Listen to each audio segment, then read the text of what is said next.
Salford Radio. So I'm pleased to welcome Dr. Chris Steele, MBE, and his son Andrew with me today at Salford City Radio.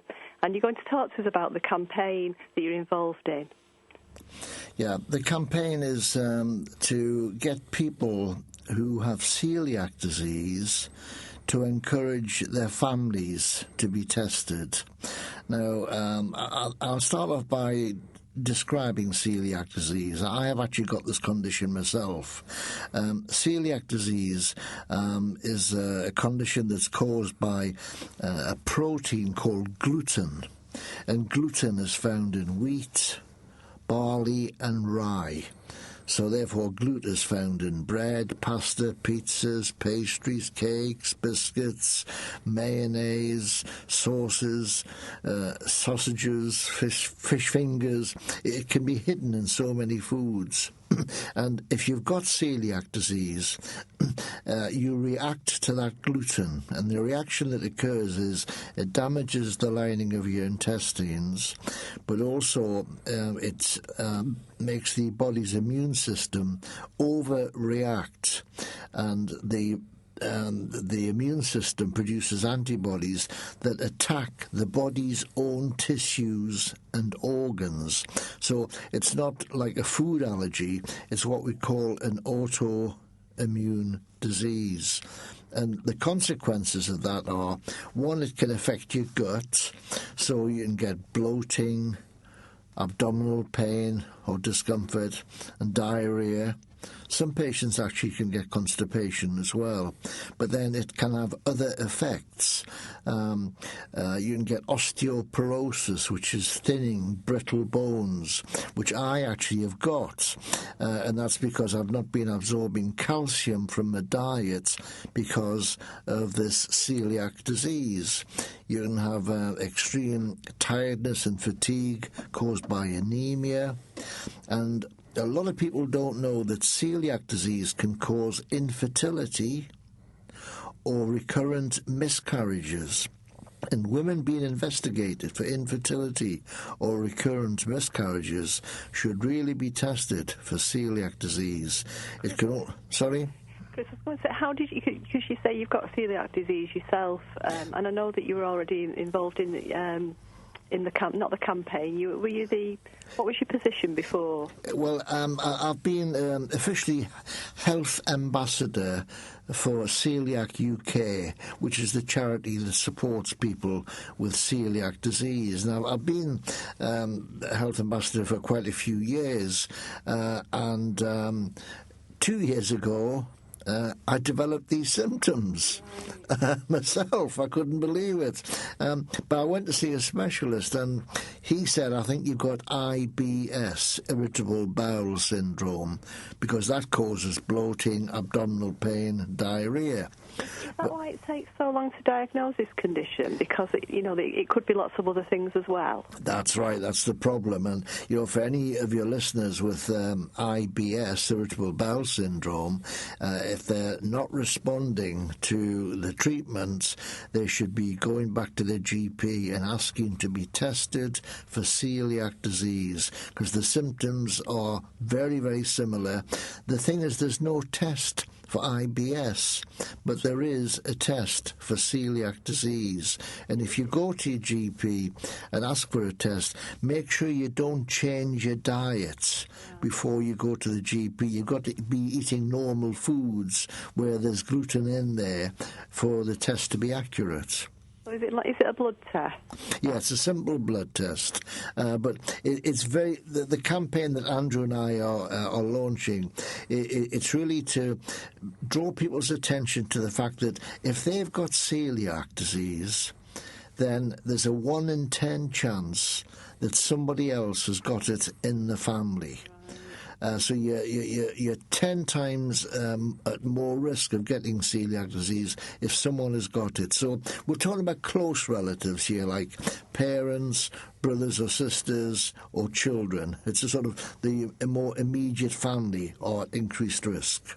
And I believe Andrew's been tested, but Andrew, sorry, I believe you've been tested for celiac disease, but you were negative. That's right, yes. Being an Olympic athlete, obviously my health and nutrition and what I eat is integral to my career, and after the last Olympic Games I had a couple of years where I was suffering from a couple of illnesses, and the first thing that came to mind was shortly after my dad had just been diagnosed with celiac was to have myself tested because of these increased odds for close family members. So rather than just think, oh, maybe I'm eating too much gluten, it was because my dad was diagnosed and then a 1 in 10 chance that I could have it. It was very important for me to get checked out. Luckily for me, I wasn't celiac, but it just highlights just how much a close family member must get themselves checked out. Yeah. I mean, it's sort of a condition that I think probably a lot of people haven't heard of. Yes, that's right. But, more and more people are aware of it, but there's an awful lot of ignorance about this condition.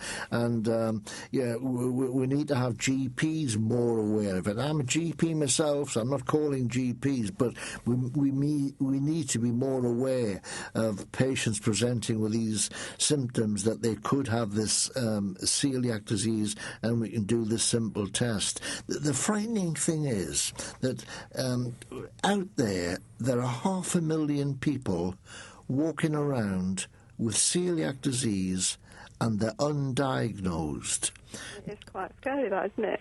It is, because, they may not have any terrible symptoms, but they could have this reaction to gluten that, in the long term, puts them at increased risk of small bowel cancer. Women being investigated for infertility, miscarriages should be tested.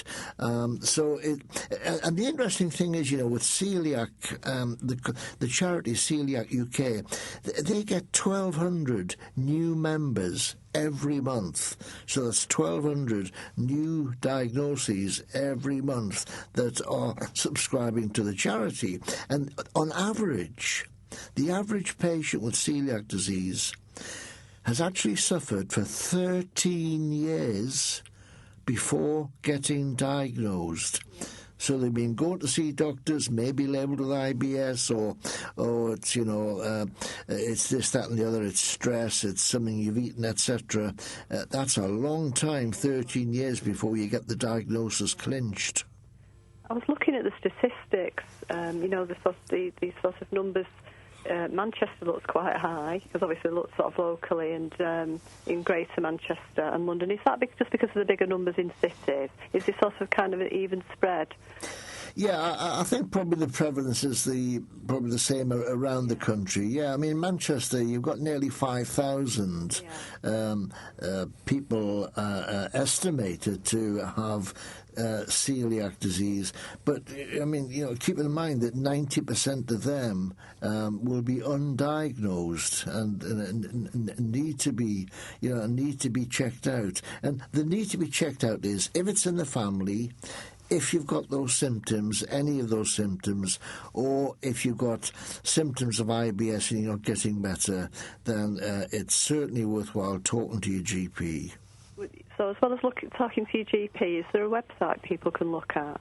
Yeah, two sources of information. There's the Celiac website. Now, let me spell celiac. Yeah, it's difficult. Yeah, that's right. The COE, so it's like Seb Co, COELIAC,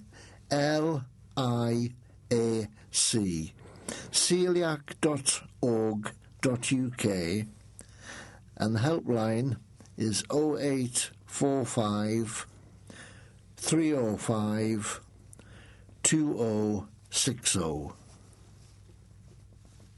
So that's great. We've got a couple of places to go there, and also speak to your GP. Yeah.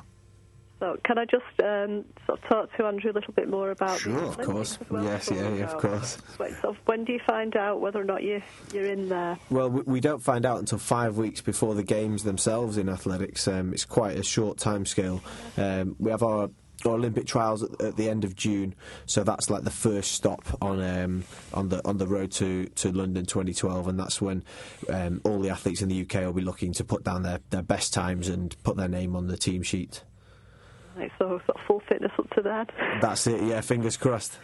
That must be quite stressful, it being so close to the actual event. Yeah, but that's how it is in athletics. It always is for all our major championships. The season runs through the summer from May till September, and if you were to select the team any further in advance, injuries and lack of form and things fluctuate in the sport so much that it's only prudent to select the team so close to the games themselves. Well, listen, thank you both, Dr. Chris Steele and your son Andrew, for talking to us today about celiac disease, and good luck, Andrew, with, I hope you get there in the Olympics, and we'll watch you. Thanks very much, I'm sure I will. Yeah, thanks a lot, Jill. Of course she's going to get there. Of course. We like positive thinking. That's it, yeah, that's it. That's it, yeah, all the way.